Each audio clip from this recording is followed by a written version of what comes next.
Good morning everybody, जय हिंद सभी को। और आइए एक बार फिर से अभ्युदय डिफेंस एकेडमी के इस यूट्यूब चैनल पर आपका स्वागत है। आजकल मैं एक मुहिम लेकर के चला हूं आजमी अग्निवीर, और आपको वहां तक पहुंचाने का एक मैंने भी बीड़ा उठा रखा है। तो सो कैडेट्स, फिजिकल और रिटर्न सारा क्लासेस मैं कराता हूं। एक एकेडमी है फिजिकल का भी, आप लोग रिटर्न क्लास करके आ सकते हैं। 100% गारंटी फिजिकल की लेता हूं और पूरी मेहनत करता हूं आपके साथ। तो आज आइए मैं फिर से कुछ क्वेश्चंस लेकर के आपके लिए आया हूं। लेकिन एक बात याद आई, कहते हैं कि फरिश्ते सिर्फ आसमान में नहीं होते, फरिश्ते सिर्फ आसमान में नहीं होते, जमीने हिंद पर उन्हें जवान कहते हैं। फरिश्ते जो आसमान में होते हैं उसको जमीने हिंद पे उसे क्या कहते हैं? जवान कहते हैं। मेरे दोस्तों, हालात चाहे जैसे भी हो, धड़कने में नशा जीत का होना चाहिए। हालात चाहे जैसा भी हो, धड़कनों में नशा जीत का होना चाहिए। आपको अग्निवीर में सिलेक्शन लेने की जरूरत है। तो सो दोस्तों जो है, आप इसको इस चैनल पर आइए। हम तो कहते हैं, हम उस चीज के पक्षधर हैं कि जैसे आपने पीपल के वृक्ष को देखा होगा तो उसके फल को देखिए, तो उसके फल के बहुत सारे छोटे बीज होते हैं, लेकिन वो जमीन में जब अंकुरित होता है उसका एक बीज एक विशाल का पीपल का वृक्ष धारण करता है, जिसके नीचे हजारों लोग विश्राम लेते हैं, जिससे 24 घंटे ऑक्सीजन प्राप्त होता है और बहुत सारे पक्षी और जानवर उसके नीचे छाया प्राप्त करते हैं। तो दोस्तों, वो पीपल का वृक्ष आपको बनना है, देश को आगे लेकर के आपको चलना। तो सो आइए, तैयार हो जाइए, कापी कलम ले लीजिए, क्वेश्चनों का उत्तर देने के लिए आप तैयार हो जाइए। कुछ टाइम हमारा है। चलिए, बंगाल का पहला गवर्नर जनरल कौन था? बंगाल का पहला गवर्नर जनरल कौन था? तो हम बात करेंगे लॉर्ड कॉर्नवालिस, बात करेंगे Lord William Bentinck, Warren Hastings, Lord बेलेजी। तो स्वतंत्र भारत के प्रथम भारतीय गवर्नर जनरल राजगोपालाचारी, मैंने ये यहाँ पर डाला। बंगाल के अंतिम गवर्नर जनरल आपके जो है लॉर्ड विलियम बेंटिंग है, और बंगाल के पहले गवर्नर जनरल वारेन हेस्टिंग्स। तो ऑप्शन नंबर सी सही होगा, इसको आप सी डाल दीजिएगा। चलिए, नेक्स्ट क्वेश्चन हम लोग करते हैं कि 2011 की जनगणना के अनुसार सर्वाधिक महिला साक्षरता वाला राज्य कौन सा है? भारत की कुल साक्षरता 74.4% है, मैंने आपको बता दिया। यहाँ पे केरल, बिहार, मिजोरम और गोवा। मिजोरम है, इसका सही उत्तर क्या होगा? मिजोरम होगा। ये है 89.40, 89.40%। ठीक है, केरल सर्वाधिक है, केरल सर्वाधिक है, और दूसरे नंबर पर आपका मिजोरम आता है। ठीक है, इसको आप यहाँ पर देख लीजिए। भारत की कुल जनसंख्या 74.4% है। पंचनद किसे कहते हैं? 5 नदियों का राज्य कौन सा है? तो 5 नदियों का राज्य जो है वो पंचनद जिसे कहते हैं, वो पंचनद कौन सा है? ये आप देखेंगे, पंचनद। ठीक है, पंचनद। तो पंचनद जो है आपका गुजरात, हरियाणा, राजस्थान और पंजाब में 5 नदियां हैं। उस राज्य में ब्यास नदी, चिनाब नदी, झेलम नदी, रावी नदी और सतलज नदी। कौन सा है? तो आप लोग बताइए इसको। पंजाब में, पंजाब, वेरी गुड, पंजाब है।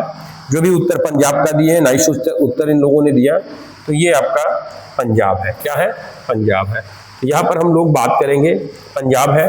और दुनिया की सबसे ऊंची जो रेलवे ब्रिज बनी है, अभी चिनाब ब्रिज बनी है, उन्होंने भी प्रधानमंत्री आपके ने जो है उसका उद्घाटन किया, जो कि जम्मू में है ना। कटरा से श्रीनगर एक ट्रेन, वंदे भारत और सारी ट्रेनों को उन्होंने छोड़ा, उस पर ये चीजें हैं। तो रावी नदी, सतलज नदी। आइए हम लोग आगे बात करते हैं। तृतीय आंग्ल मराठा युद्ध के दौरान किस संधि पर हस्ताक्षर हुए थे? चलिए, तृतीय आंग्ल मराठा युद्ध के दौरान, चलिए आप लोग उत्तर दीजिए। तृतीय आंग्ल मराठा, आप लोग कहते हैं इतिहास से क्वेश्चन नहीं, देखिए इतिहास से भी क्वेश्चन आ रहा, ऐसा नहीं है कि इतिहास से क्वेश्चन नहीं आ रहा। तृतीय आंग्ल मराठा युद्ध के दौरान किस संधि पर हस्ताक्षर हुए थे? चलिए बताइए।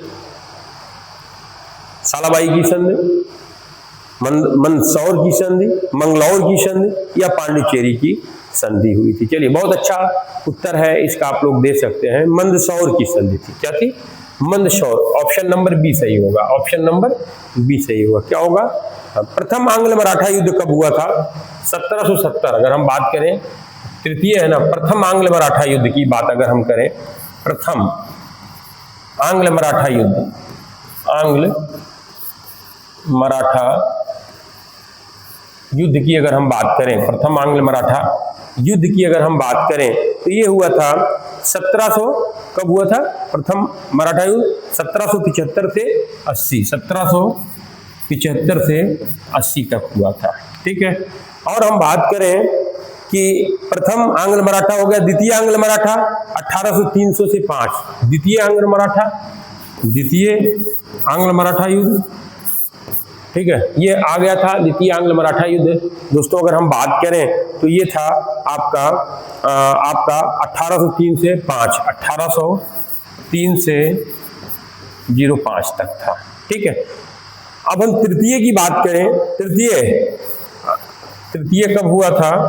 तृतीय मित्रों जो है वो हुआ था आपका, वो था 1817 से 1818, एक साल तृतीय 1817 से 1818। तो तृतीय आंग्ल मराठा युद्ध के दौरान किस संधि पर हस्ताक्षर हुआ था? वो संधि थी मंदौर की संधि। क्या थी? मंदौर की संधि थी। आगे हम लोग बात करते हैं, गुजरात में किस स्थान पर भगवान महावीर और उनके अनुयायियों की शिक्षाएं संरक्षित हैं? चलिए, बहुत अच्छा क्वेश्चन है, बताइए। वल्लभी में है, रंगपुर में है, लोथल में है या भरूच में है? चलिए बताइए कहाँ पे है ये? गुजरात के राज्य हैं और गुजरात के राज्यों पे ये बातें यहाँ पर की जा रही है। चलिए बताइए, सारे लोग जानते हैं इसको। चलिए, वल्लभी गुजरात में है, ऑप्शन नंबर 1। वल्लभी कहाँ है? ये गुजरात में है, इसको याद रखिएगा। और क्या है? भगवान महावीर की बात हो रही है। किसकी बात हो रही है? भगवान महावीर हो रहे हैं। महावीर स्वामी जैन धर्म के वास्तविक संस्थापक थे। महावीर स्वामी जी जो थे वो जैन धर्म के वास्तविक संस्थापक। महावीर स्वामी भी देखिए इतिहास का ही क्वेश्चन है। स्वामी जो थे, महावीर स्वामी जैन धर्म के वास्तविक संस्थापक, जैन धर्म के वास्तविक संस्थापक थे,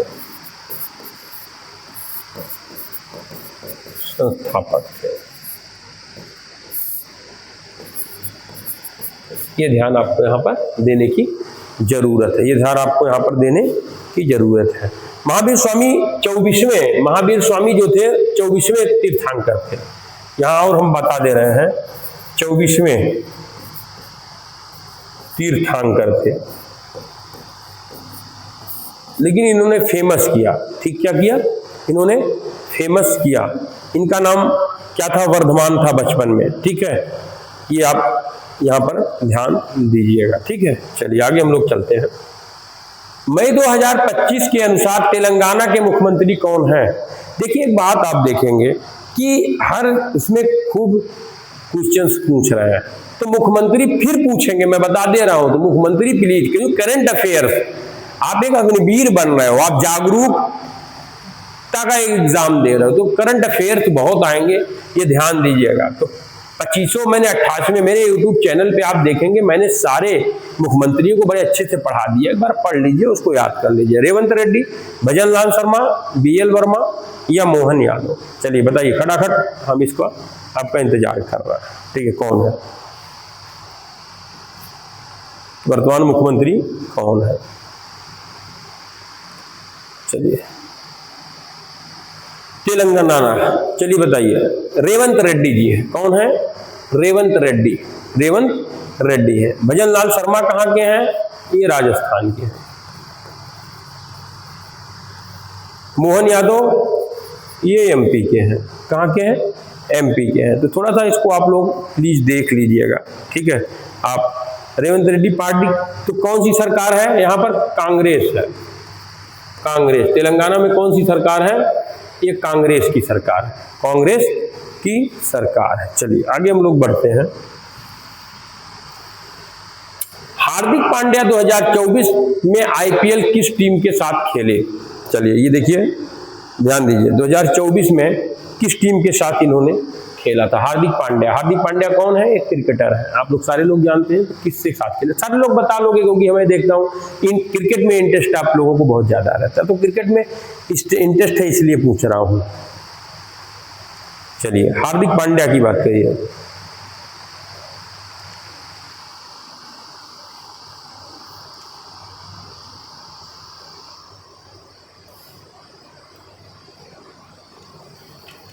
हार्दिक पांड्या जी किसके हैं? चलिए बताइए, पूछ रहे हैं आप लोगों से ना। चलिए बताइए।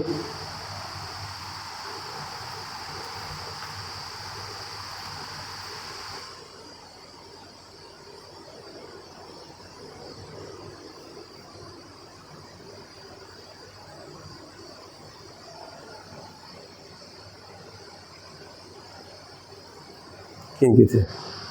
सारे लोग जानते हैं, मुंबई इंडियंस थे। कौन से थे? मुंबई इंडियंस से खेलते। चलिए हम लोग 8 मई 2025 के अनुसार भारत के सड़क परिवहन मंत्री कौन है? सारे लोग आप जानते हो, उसमें कुछ कहना नहीं है, लेकिन चलो गिरीश चंद्र मुर्मू, नितिन गडकरी, RK वेंकटरमण, आपका सुरेश प्रभु। चलिए बताइए खटाखट। मैंने मंत्रालय भी लिखा दिया है, लेकिन सोच रहा हूँ एक बार और मंत्रालय के बारे में बताओ। मंत्रालय आपके काफी पूछे जाते हैं। तो परिवहन मंत्री यहाँ पर कौन है? आपके मालूम है कि नितिन गडकरी जी हैं। कहाँ के हैं? नितिन गडकरी। ये कहाँ के हैं? नागपुर के हैं, नागपुर के हैं। ठीक है, नितिन गडकरी भारतीय राजमार्ग और सड़क परिवहन मंत्री हैं। ठीक है, आप सारे लोग तो इन चीज को आप जानते होंगे। ठीक है, चलिए हम यही आपको बता दें, रक्षा मंत्री कौन है? रक्षा, थोड़ा सा बात कर लें। रक्षा मंत्री, चलिए आप लोग उत्तर दीजिए। रक्षा मंत्री कौन है? आप लोग उत्तर दीजिए। राजनाथ सिंह। गृह मंत्री, अच्छा बताइए आप लोग, गृह मंत्री कौन है? गृह मंत्री बताइए। गृह मंत्री अमित शाह जी हैं। अमित शाह जी, अमित शाह। वित्त मंत्री कौन है? वित्त मंत्री बताइए। वित्त मंत्री सीतारमण जी हैं। कौन है? सीतारमण जी। ठीक है, ये हो गए आपके विदेश मंत्री। बताइए विदेश मंत्री कौन है आपके?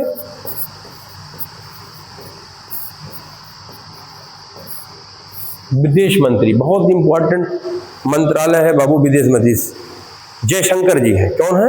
जयशंकर, एस जयशंकर इनका नाम है, एस जयशंकर नाम है भी। ये तो हो गए विदेश मंत्री। शिक्षा मंत्री अक्सर पूछ लेता है, तो धर्मेंद्र प्रधान जी हैं।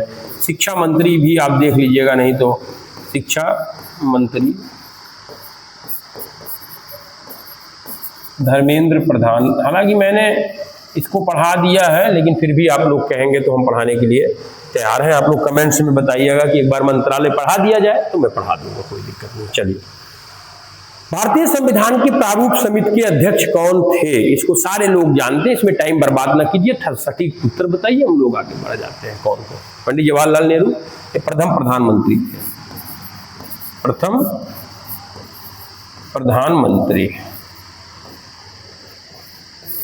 ठीक है। डॉक्टर राजेंद्र प्रसाद प्रथम राष्ट्रपति।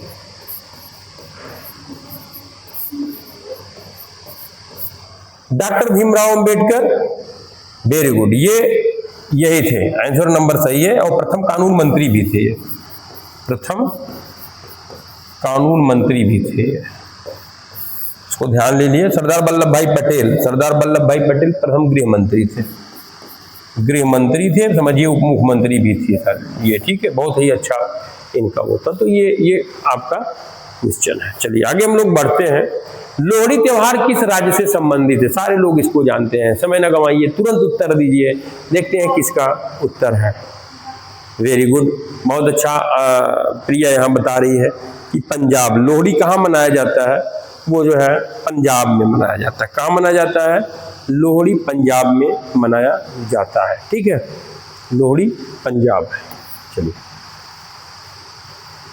सुदर्शन झील भारत के किस राज्य में स्थित है? चलिए, इसका बहुत अच्छा उत्तर है, इसको देने का प्रयास करिए। सुदर्शन झील भारत के किस राज्य में स्थित है? चलिए बताइए।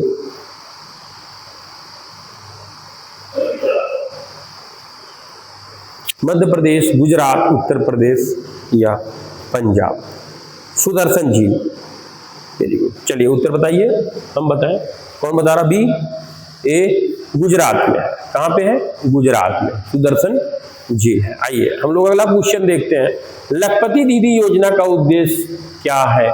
इसको उत्तर दीजिए आप लोग। देखिए इंपॉर्टेंट क्वेश्चन है, ये भी पूछा गया है पिछली बार। तो लखपति दीदी योजना का उद्देश्य क्या है? महिलाओं के रोजगार, स्वरोजगार, मनरेगा से संबंधित महिलाओं की पेंशन, इनमें से कोई नहीं। लखपति दीदी बहुत अच्छी योजना है, लखपति दीदी, ये ध्यान दीजिएगा। लखपति दीदी जैसे नाम ही है कि लखपति दीदी, तो स्वयं सहायता समूह के माध्यम से ये महिलाओं को स्वरोजगार दे रहा। क्या दे रहा है?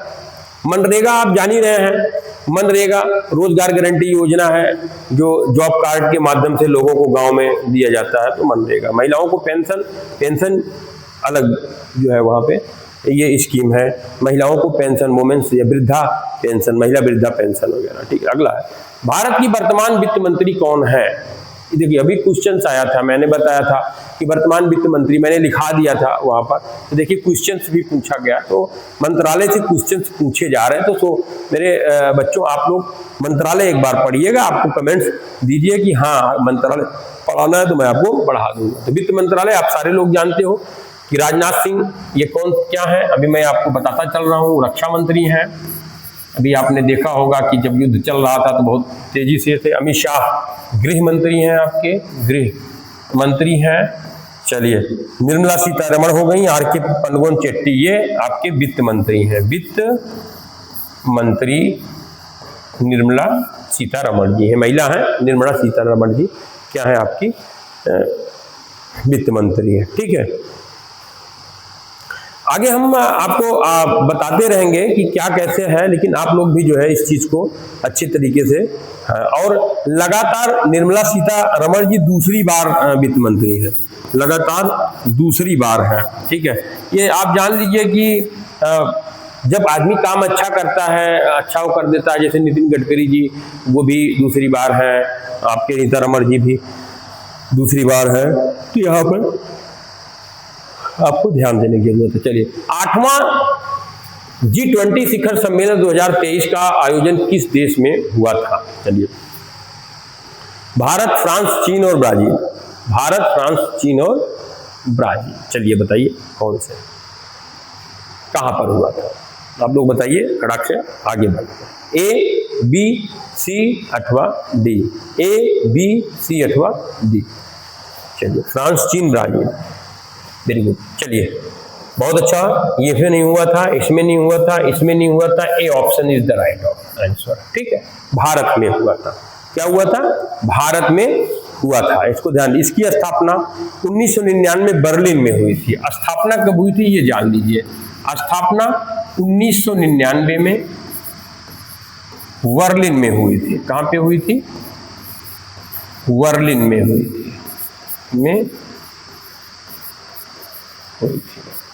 जो भी ए लिखे हैं वेरी गुड, थैंक्स, बहुत अच्छा, ए आंसर इनका है।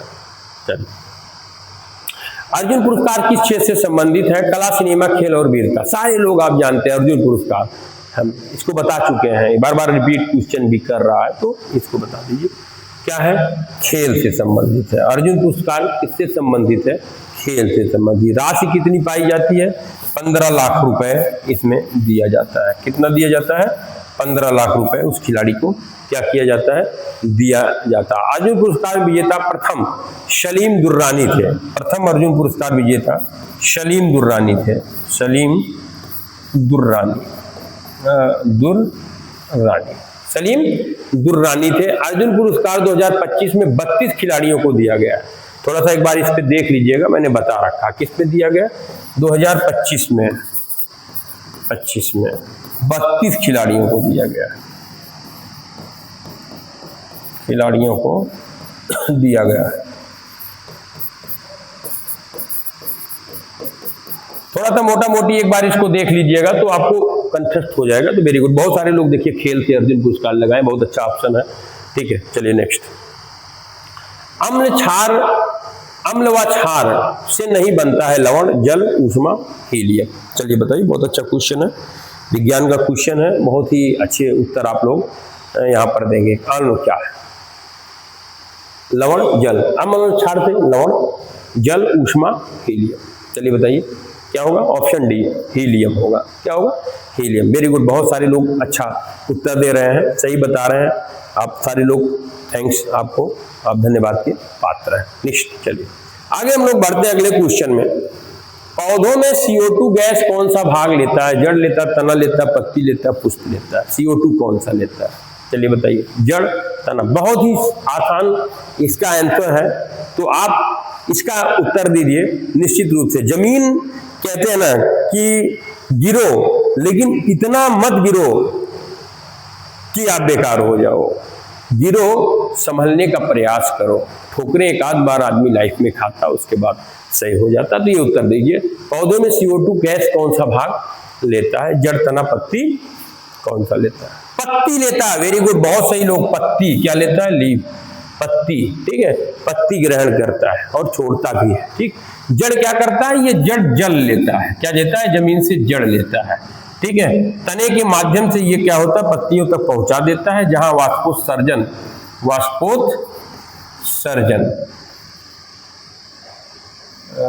सर्जन, ठीक है। और कह सकते हैं प्रकाश संश्लेषण से इनका भोजन बनता है। प्रकाश संश्लेषण से भोजन बनता है। तो ये आप यहाँ पर इसको दिमाग देख लीजिएगा, ठीक है। चलिए आगे हम लोग बात करते हैं। सामान्य मानव शरीर का तापमान कितना होता है? 37 degree Celsius, 100 degree Celsius, 37 degree Fahrenheit, या जो है आपका 100। बताइए क्या होता है? सारे लोग जानते हैं, रोज बुखार होता है, आप लोग बुखार नपवाते भी हैं, तो आप जो है मानव शरीर की बताइए।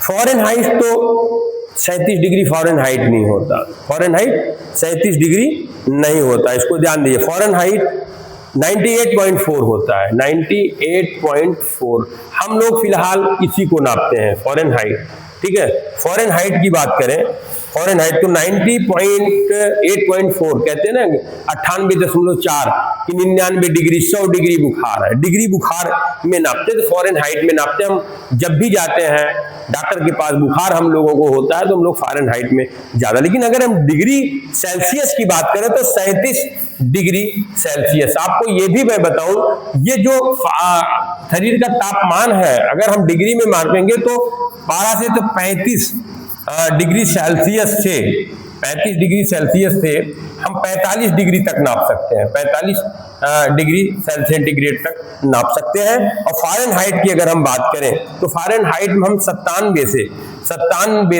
110 तक नाप सकते हैं, 110 तक नाप सकते हैं। ये आप ध्यान दीजिएगा, ठीक है। नेक्स्ट अगला, भारत का पहला निजी सैटेलाइट कौन सा है? भारत का पहला निजी सैटेलाइट आर्यभट्ट, एप्पल, रोहिणी या भास्कर? भारत का अपना जो निजी है, चलिए जल्दी बताइए आप लोग, तो खड़ाक से बताइए, भारत का अपना कौन सा निजी जो है वो है?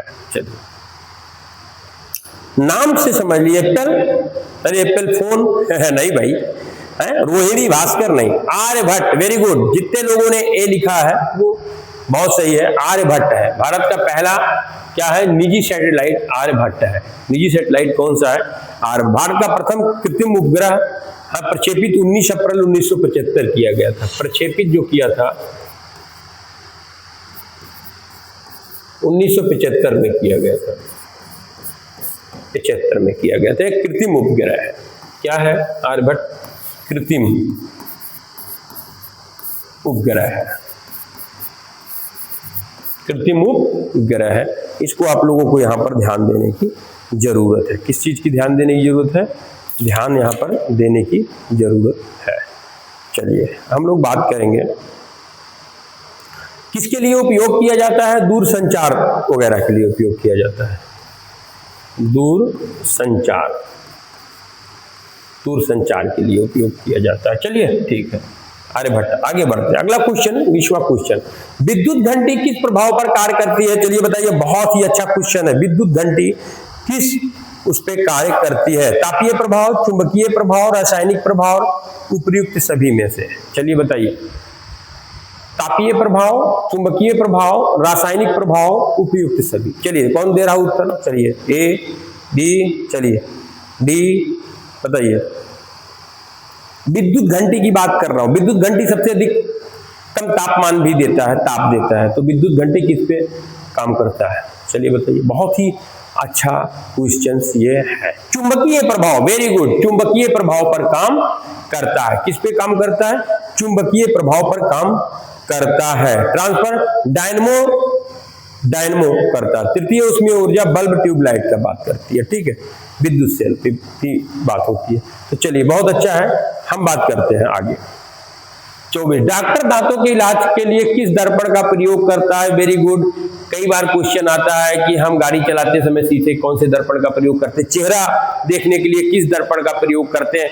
तो यहाँ पर डॉक्टर दांतों में देखिए लंबा सा रहता है, उसके बाद अंदर डालता है, उस पर प्रकाश पड़ता है और कौन सा दर्पण वो होता है, गेस लगाइए। हम बाकी समतल दर्पण, उत्तर दर्पण, अवतल दर्पण, उपयुक्त सभी। उपयुक्त सभी तो नहीं होगा।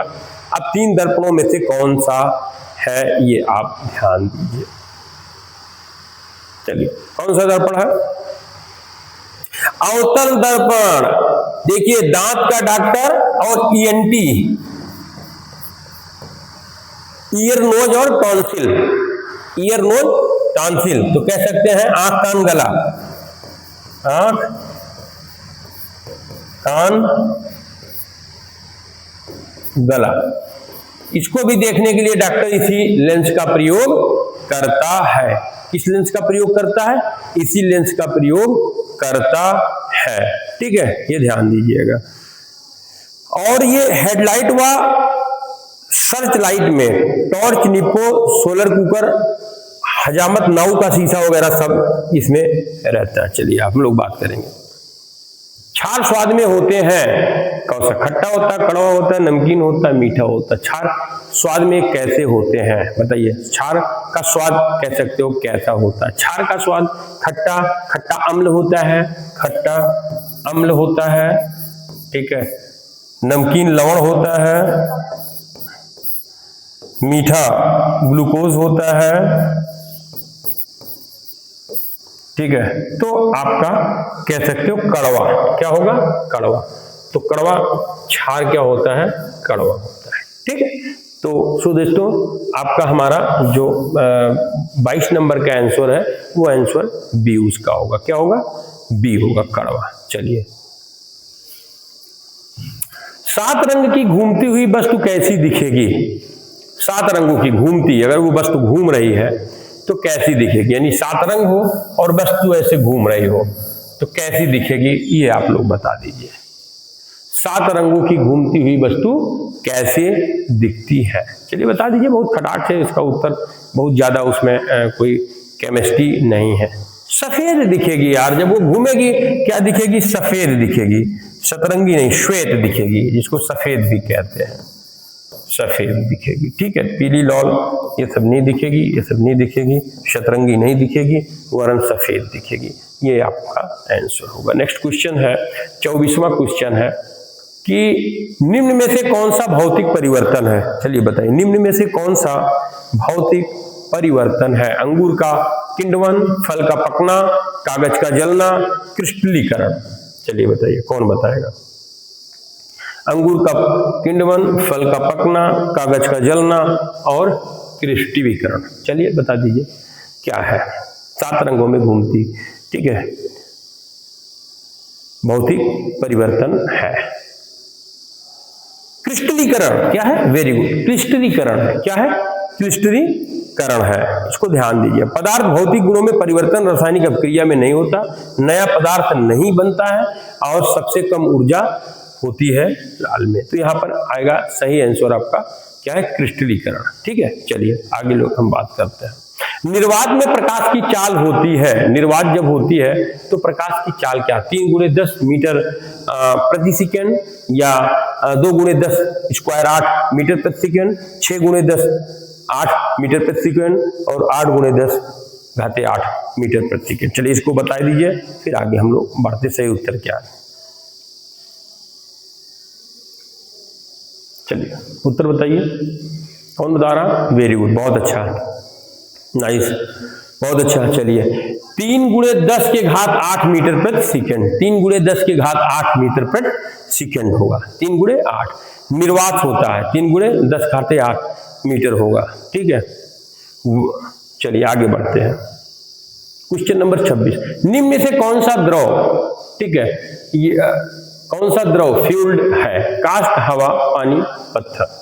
इसमें से द्रव कौन है? देखिए, चलिए बताइए, निम्न में से द्रव कौन सा है? बताइए।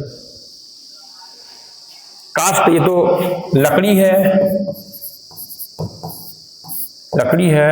हवा ये तो वायु है। पत्थर, ये तो ठोस हो गया, पानी होगा, क्या होगा, पानी, ये द्रव होगा। तो ऑप्शन नंबर सी सही होगा। क्या होगा, ऑप्शन नंबर सी सही होगा। तो दोस्तों ऑप्शन नंबर सी को टिक करिए। और ये क्वेश्चंस आपका आर्मी जीडी में 2024 में 29 अप्रैल वाले शिफ्ट में आया था। ये सारे क्वेश्चंस उसी में आए थे। पित्त किसका पाचन करता है? देखिए बहुत ही अच्छा क्वेश्चन है। पित्त जो शरीर में होता है वो किसका पाचन करता है? पित्त के थैली में पथरी भी हो जाती है, तो पित्त किसका जो है पाचन होता है? पित्तरस किसका पाचन होता है? प्रोटीन पदार्थ, वसा, जल किसका है? हमने एक दिन पहले भी एक क्वेश्चन आया था, तो बसा को पाचन करता है। वेरी गुड, बहुत अच्छा उत्तर आप लोग दे रहे हो। प्रोटीन, स्टार्च, वसा और जल में आपका वसा होता है। चलिए, बल्ब का आविष्कार कब हुआ? बहुत अच्छा, वेरी गुड क्वेश्चन। बल्ब का आविष्कार कब हुआ बताइए? 1780, 1880, 1990, 2018? 2018 में तो होएगा नहीं होगा, तो ये क्वेश्चन गलत है। 1990 भी गलत है, ठीक है।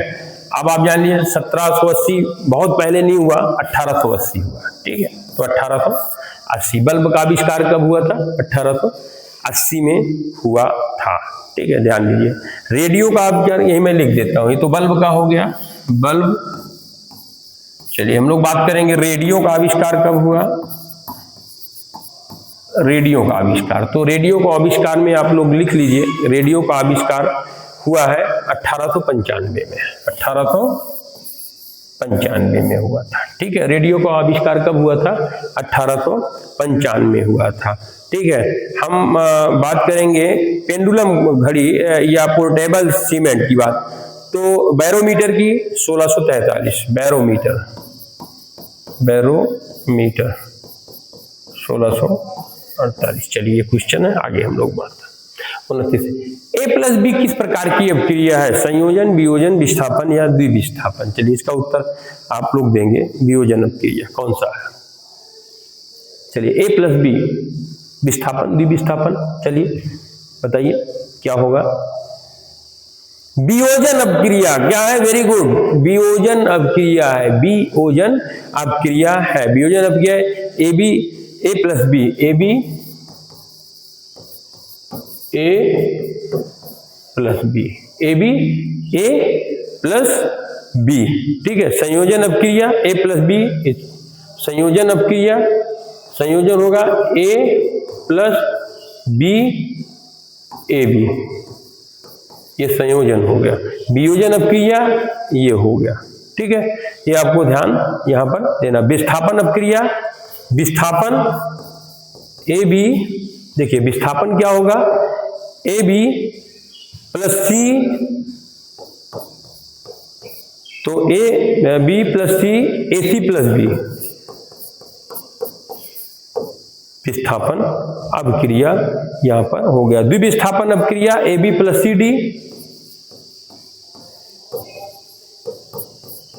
AB + CD, और AB + CD हो जाएगा, और साथ में आपका होगा AD + BC, AD + BC, ये आपका हो गया A+B। चलिए 29वां क्वेश्चन संवाद। थार मरुस्थल किस प्रकार की वनस्पति पाई जाती है? थार मरुस्थल में किस प्रकार की वनस्पति पाई जाती है? चलिए आप लोग खटाखट बता दीजिए, थार मरुस्थल में किस प्रकार की वनस्पति पाई जाती है?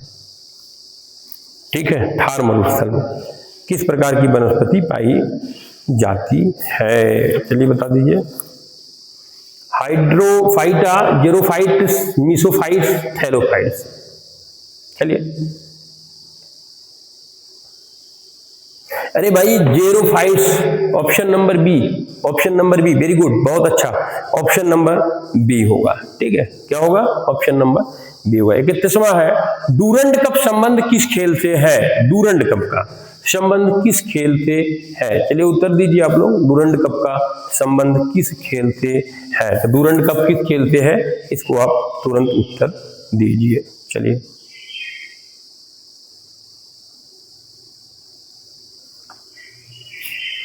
डूरंड कप का खेल किस उससे है? क्रिकेट, बैडमिंटन, फुटबॉल, फुटबॉल से है। वेरी गुड, सही उत्तर है। अगला क्वेश्चन है, अगला क्वेश्चन है आपका 6 फरवरी 2023 को INS विक्रांत ने कौन सा प्लेन चढ़ाया या उड़ाया? चढ़ाया नहीं होगा यार, INS विक्रांत कौन सा प्लेन उड़ाया होगा, ये थोड़ा सा गलत लिखा गया, इसको कर लीजिए उड़ाया। INS Vikrant Indian naval ship, INS का full form Indian naval ship, Indian naval ship. चलिए MiG-28, MiG-27, तेजस नहीं, MiG-29 उड़ाया था। क्या उड़ाया था? MiG-29 उड़ाया था। नेक्स्ट क्वेश्चन है मथुरा शहर किस नदी के किनारे पर स्थित है? गंगा, ब्रह्मपुत्र, साबरमती गुजरात में है, ब्रह्मपुत्र पूर्वी राज्यों में है, पूर्वी राज्यों आसाम वगैरह में, ठीक है। गंगा ये उत्तरी मैदान में है, लेकिन गंगा के सामने हरिद्वार है, कानपुर है, बनारस है, इलाहाबाद है, पटना है, ये सब गंगा के है। तो यमुना, मथुरा अगर हम बात करें, श्री कृष्ण कहते हैं मथुरा में जो एक काली नाग था, कालिया नाग, तो मथुरा, तो ये यमुना नदी के किनारे है, ठीक है, मथुरा शहर। तो क्वेश्चन सी सही होगा, ठीक है, वेरी गुड, बहुत सही, सारे लोग ऑप्शन सी दे रहे हैं, तो वेरी गुड आंसर है। नेक्स्ट क्या, निम्नलिखित में से निजामों का शहर कहा जाता है? वेरी गुड, बहुत सुंदर है, भोपाल को कहा जाता है नवाबों का शहर है, भोपाल नहीं, लखनऊ, नवाब, ठीक है। भोपाल से आपके ये है, क्या नाम है, सैफ अली खान का बहुत पिक्चर आप लोग देखते हो, वहीं का नवाब है भोपाल का। हैदराबाद, जोधपुर, असम, निजाम, अरे भाई जूनागढ़ और सबके निजाम, हैदराबाद, तो हैदराबाद होगा, सही उत्तर क्या है? हैदराबाद, ठीक है। जोधपुर नहीं, वो राजपूत है, असम पूर्वोत्तर का हो गया, तो भोपाल आपका मध्य प्रदेश का हो गया, तो आपका हैदराबाद निजाम का शहर कहा जाता है। दोस्तों इसको आप नोट कर लीजिए, ये निजामों के शहर पे अब सही उत्तर आप दे रहे हैं, हैदराबाद हो गया, ठीक है। चलिए आगे हम बात करेंगे आपसे क्वेश्चन नंबर 35, किस प्रकार की मिट्टी में जल धारण क्षमता सबसे अधिक होती है? देखिए ज्योग्राफी का भी क्वेश्चन है, जल धारण करना, चिकनी मिट्टी, बलुई मिट्टी, रेत और दोमट मिट्टी, रेत भरी मिट्टी। तो रेत में कभी पानी नहीं हो पाता, तो आप बताइए ना, दिमाग लगा के बताइए कौन सा में सबसे अधिक हो सकता है, चलिए बताइए। बलुई, रेत और दोमट मिट्टी, रेत भरी मिट्टी कभी नहीं हो सकता, बलुई मिट्टी कभी नहीं हो सकता, रेत और दोमट मिट्टी नहीं हो सकता, चिकनी मिट्टी। किस पे होगा? चिकनी मिट्टी होगा, ठीक है। तो चलिए very good, option number A बहुत सारे लोगों ने दिया, सबको थैंक्स, बहुत अच्छा आ गया। अब है संयुक्त राज्य अमेरिका की राजधानी कौन सी है? संयुक्त राज्य अमेरिका की राजधानी कौन सी है? ओटावा, वाशिंगटन डीसी, लंदन या बगदाद? तो इसको सारे लोग आप जानते हो, इसको हम आगे बढ़ जाए कि आप बताओगे? चलिए वेरी गुड, बहुत अच्छा उत्तर, गुड, नाइस, बहुत अच्छा, very good, B Washington DC है। चलिए अगला है 2026 के अनुसार झारखंड राज्य के राज्यपाल कौन है? चलिए बताइए, राज्यपाल कौन है? झारखंड की बात हम यहां पर कर रहे हैं, भारत के वर्तमान, ठीक है, राज्यपाल कौन है भारत के? चलिए बताइए, रमेश बैस, सीपी राधाकृष्णन,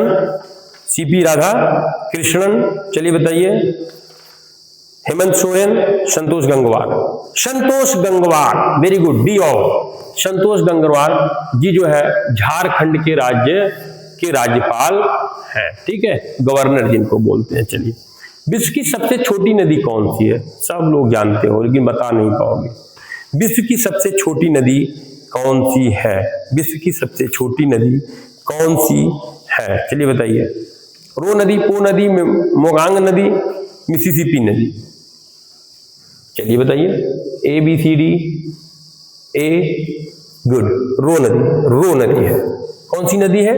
रो नदी है। चलिए अगला है, मई 2025 के अनुसार भारत में वर्तमान में कितने उच्च न्यायालय हैं? 24, 26, 24, 25। इसके पहले मैंने पढ़ा दिया था, इसको बता भी दिया था कि कितने उच्च न्यायालय हैं, कितने उच्चतम न्यायालय हैं, ये सारी चीजों में कौन सा उच्च न्यायालय सबसे पहले स्थापित हुआ और उसके बाद सबसे नया कौन सा स्थापित हुआ, सब मैंने पिछले वीडियो में आपको दिया था। 24, 26, 24 या 25? चलिए बताइए, 25 है। Very good, D answer, D option क्या होगा इसका आंसर है। टोटल 25 उच्च न्यायालय हैं जो काम कर रहे हैं। काम क्या कर रहे हैं? काम कर रहे हैं। कितने न्यायालय हैं?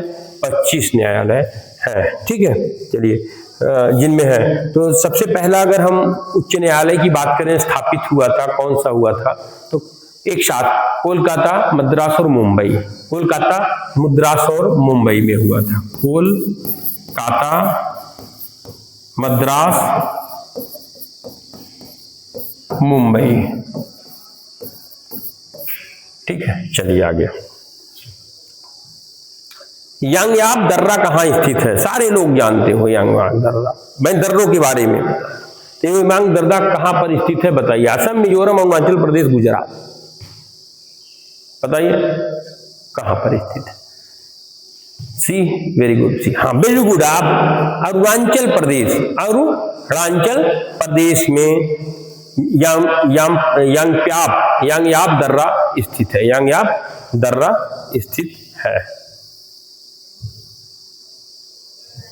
सभी मित्रों को जय हिंद। 40 क्वेश्चन का बैच था दोस्तों, बहुत सही आप लोगों ने उत्तर दिया और अच्छे से इस गर्मी में भी आप लोग इसको पढ़ाई किए। बहुत बहुत धन्यवाद आपको। लाइक और सब्सक्राइब जरूर करिए। लाइक जरूर कर दीजिए पहले इसको, उसके बाद फिर सब्सक्राइब करिए। लोगों को शेयर कर दीजिए ताकि ज़्यादा से ज़्यादा लोगों को इसका लाभ मिल सके। Thanks you. जय हिंद, जय भारत।